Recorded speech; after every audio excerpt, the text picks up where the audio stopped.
అక్కడి వాగు పొందుతుందంటే అక్కడ రైతుల్లో ఆందోళన కనపడేది. ఎక్కడ తమ పొలాలను ముంచుతుందో అన్న భయం ఉండేది. ఎన్నిసార్లు ప్రభుత్వానికి మొరపెట్టుకున్నా పట్టించుకోలేదు.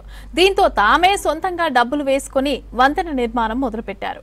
V6 కథనంలో విషయం తెలుసుకున్న మంత్రి దామోదర పనులు వెంటనే పూర్తి చేయాలని అధికారులను ఆదేశించారు.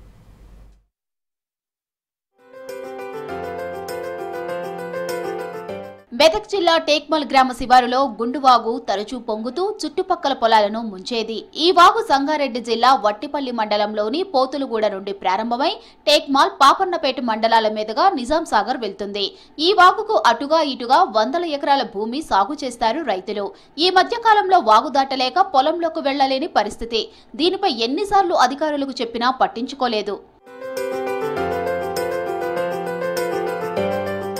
దీంతో అక్కడి రైతులు తలో కొంత డబ్బులు వసూలు చేశారు. వాటితో సిమెంట్ పైపులు కొని వంతెన నిర్మాణం మొదలుపెట్టారు. రైతుల కష్టంపై V6 కథనం ప్రసారం చేసింది. దీంతో విషయం తెలుసుకున్న మంత్రి దామోదర రాజనరసింహ అక్కడి పనులను వెంటనే పూర్తి చేయాలని అధికారులను ఆదేశించారు.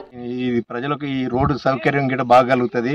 రైతులకు రాకపోకలు కానీ, టేక్మల్ మార్కెట్ కానీ, ట్రాన్స్పోర్టేషన్ గిట్ట అందరికి యూజ్ అవుతుంది. రైతులకే కాకుండా పబ్లిక్ గిట్ట యూజ్ అవుతుందని మన మంత్రివర్యుల ఆదేశాల ప్రకారం మేము ఇక్కడ వచ్చి సర్వే చేసి దీనికి డీటెయిల్ ఎస్టిమేట్ సబ్మిట్ చేస్తాం. ఈ రోడ్డు వేసేటప్పుడు కూడా మీరు తిరిగే రోడ్డు మీ మనందరి రోడ్డు కాబట్టి రైతులందరూ కూడా పెద్ద మనసు చేసుకొని రోడ్ వేసేటప్పుడు కూడా మరి కొంచెం పోయినా మనదే అనుకొని మరి రోడ్డు కూడా అందరూ సహకరించాలి. భూమి విషయంలో కానీ నేను వారితో విన్నపం చేస్తున్నా. పంచాయతీరాజ్ డిపార్ట్మెంట్ ద్వారా PWD రోడ్డు నుంచి బ్రిడ్జి వరకు రోడ్డు మరియు 5 చిన్న వంతెనల నిర్మాణానికి దాదాపు 70 లక్షల రూపాయలు ఖర్చు అవుతుందని పంచాయతీరాజ్ DE ప్రభాకర్ తెలిపారు. మంత్రి ఆదేశాలకు ప్రకారం దీనికి సంబంధించి నివేదిక తయారు చేసి పంపుతామన్నారు. ట్రాక్టర్లు రావాలన్నా ఇబ్బంది, పంట తీసుకెళ్లాలన్నా కూడా ఇబ్బంది. సో కొన్నిసార్లు వాగు ఫుల్గా వచ్చినప్పుడు ఈత రాని వాళ్ళు కూడా కొట్టుకుపోవడం జరిగింది. సో దాని తరఫున ఇబ్బంది కలుగుతుందని మేము ఒక రైతులం అందరం ఏకమయ్యి ఈ బ్రిడ్జ్ నిర్మాణం చేశాము.